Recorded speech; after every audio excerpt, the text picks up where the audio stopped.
And what happens if I get a subluxation of a rib and the one rib moves and the other one doesn't? Forget that. I'm not subluxated. Let's say I'm not a subluxated rib. You can see the subluxated rib coming. Let's say it's not a subluxated rib. Let's say it's an active Chapman's neurolymphatic reflex.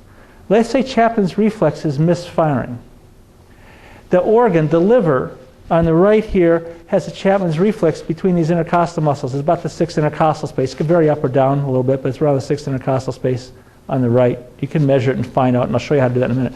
What if the ribs are moving up and down, but because of the fact that the liver is not working properly, we're getting asymmetrical moving up and down?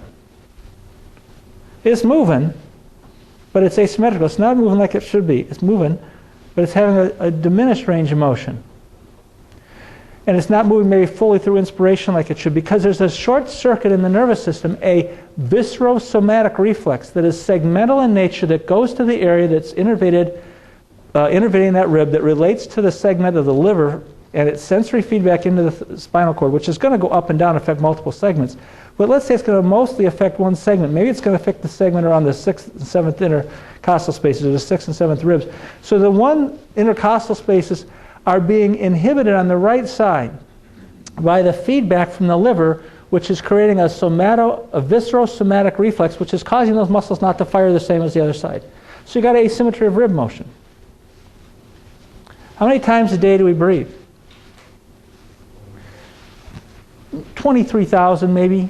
It's about 900 and some times an hour. If you look 14 to 18 times a minute, if you take 16 times a minute times how many times an hour times 24 hours, it's about 23,000 times an hour. 23,000 times a day, this asymmetry takes place. And all the muscle receptors, and all the joint receptors, and all the fascia and even skin receptors around that area that normally fire aren't firing. That's a deafferentation. That's a functional deafferentation. And so we want to get both ribs firing the same.